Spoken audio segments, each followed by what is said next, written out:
एक बार फिर सोच लीजिए राय साहब, हम कभी भी सपने में भी आपके परिवार की बराबरी नहीं कर सकते। बहन जी, आप ये सब मत सोचिए।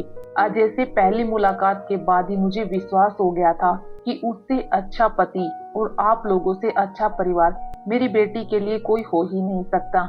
बस एक गुजारिश है आपसे। अरे कहिए ना। अब सोनिया मेरी इकलौती बेटी है, तो लाड प्यार ने उसे थोड़ा बिगाड़ दिया है, तो बस कभी उसकी किसी बात का बुरा मत मानिएगा। बच्ची समझकर माफ कर दीजिएगा उसे। आप बिल्कुल चिंता मत कीजिए राय साहब, हम अपने जितना ऐशो आराम तो भले उसे ना दे सके, लेकिन लाड प्यार में कोई कमी नहीं रखेंगे। मैं जानता हूँ बहन जी। अच्छा, अब मैं चलता हूँ, शादी की बहुत सी तैयारियां भी करनी है। रुकिए अंकल जी, एक रिक्वेस्ट थी आपसे। बेटा, मैं तुम्हारी हर रिक्वेस्ट एक्सेप्ट करूंगा अगर तुम मुझे अंकल की जगह पापा कहकर बुलाओगे तो। जी पापा, वो मैं कहना चाहता हूँ कि मेरी और सोनिया की शादी बहुत सिंपल तरीके से हो। इस बारे में सोनिया से भी मेरी बात हो गई है। हम सिंपल कोर्ट मैरिज करना चाहते हैं। लेकिन बेटा, ये कैसे हो सकता है? प्लीज पापा। ठीक है बेटा, तुम और सोनिया जैसा चाहते हो वैसा ही होगा। बस तुम दोनों हमेशा खुश रहो। इतना कहकर विनीत राय ने अजय के माता पिता के सामने हाथ जोड़े और वहां से चले गए।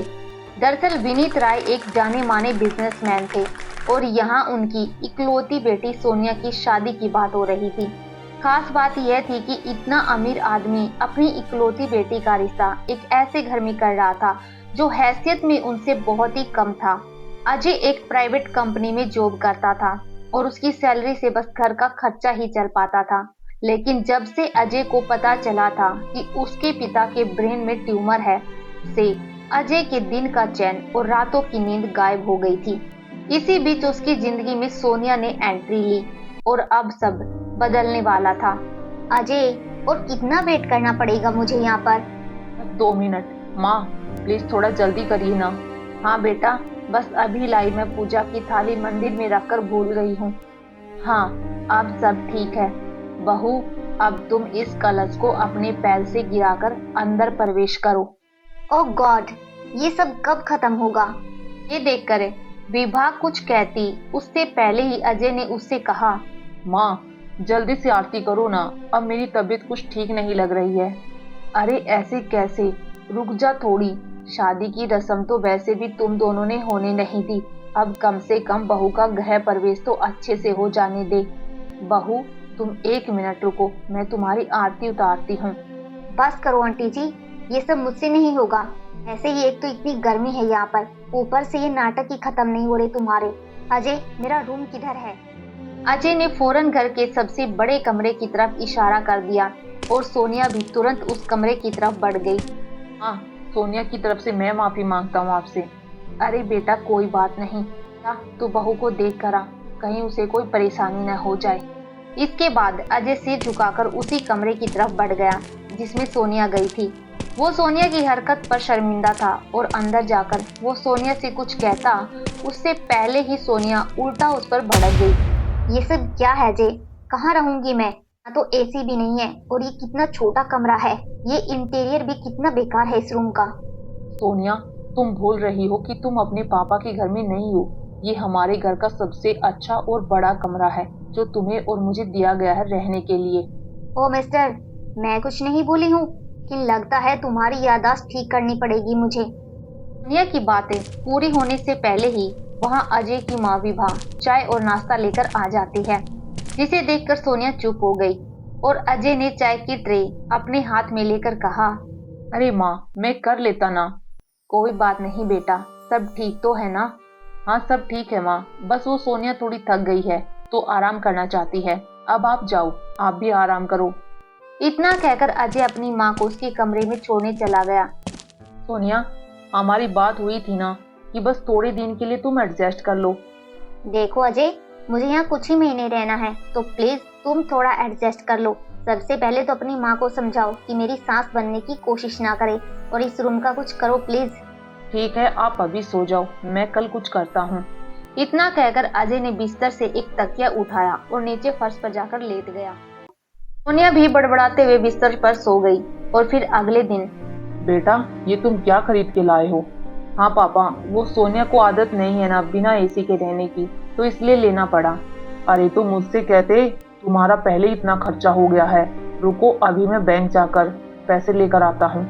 नहीं नहीं पापा, मेरे पास पैसे हैं। और हाँ पापा, आप शाम को रेडी रहना, हमें हॉस्पिटल जाना है। माँ, अब और ज्यादा देर नहीं करेंगे हम, हमें जल्द से जल्द ऑपरेशन करवाना होगा। बेटा, पैसों का इंतजाम हो गया क्या? माँ, पैसों का इंतजाम हो गया है, अब सब ठीक हो जाएगा। इतना कहकर अजय वहां से चला गया और विभा और विष्णु एक दूसरे का चेहरा देखकर रह गए। दूसरी तरफ अजय अपने कमरे में जाकर सोनिया से कहता है, सी लगा दिया है, अगर और कुछ चाहिए तो बता दीजिएगा। ये तो मुझे बहुत कुछ है, लेकिन रहने दो, तुम इतना सब नहीं कर पाओगे। किराए की पति जो हो, इससे ज्यादा क्या ही उम्मीद लगा सकती हूँ मैं तुमसे। असल में सोनिया और अजय की कॉन्ट्रैक्ट मैरिज हुई थी, जिसके तहत सोनिया को बस 6 महीने अपने ससुराल में रहना था। उसके बाद वो अजय से तलाक लेकर अपने घर वापस लौट सकती थी। असल में सोनिया की खराब बातों से परेशान होकर उसके पिता विनीत रॉय ने उसके सामने एक शर्त रखी थी कि उनकी जायदाद को पाने के लिए पहले सोनिया को किसी अच्छे लड़के से शादी करनी होगी और एक अच्छी बहू बनकर दिखाना होगा। लेकिन इस मुश्किल का हल सोनिया ने अलग ही तरीके से निकाला। उसने अजय की मजबूरी का फायदा उठाते हुए उसे पैसों का लालच दिया और सिर्फ 6 महीनों के लिए उसे अपना किराए का पति बना लिया। दूसरी तरफ अजय को अपने पिता का जल्द से जल्द ऑपरेशन करवाना था और इसलिए उसने सोनिया की शर्त को मान लिया।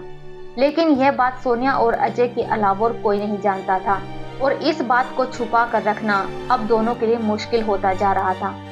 बहू, अजय ऑफिस से आ गया है, मैंने खाना बना दिया है, तुम जाकर उसे परोस दो। क्यों, वो खुद खाना नहीं ले सकता? बेटा, पत्नी खाना परोसे तो पति को अच्छा लगता है। देखिए आंटी, इससे पहले आपको कुछ और भी लगे तो मैं आपको एक बात बता देती हूँ। आपका बेटा मेरा पति जरूर है, लेकिन किराए का। मैंने उसे इस शादी के लिए पूरे 10 लाख रुपए दिए हैं और हाँ, ये शादी सिर्फ 6 महीने की है। बस तब तक ही मैं इस घर को झेल रही हूँ और आप लोगों को भी। एक बार मेरे पापा अपनी प्रॉपर्टी मेरे नाम कर दें, फिर मैं आपके बेटे को तलाक देकर यहाँ से हमेशा के लिए चली जाऊंगी। विभा के सामने सब कुछ शीशे की तरह साफ था, लेकिन वो ये सब बर्दाश्त नहीं कर पाई और बेहोश होकर जमीन पर गिर गई। फिर अजय को इसके बारे में पता चला तो वो गुस्से में सोनिया से बोला, सोनिया, तुम्हें जरूरत क्या थी मेरी माँ के सामने ये सब बोलने की?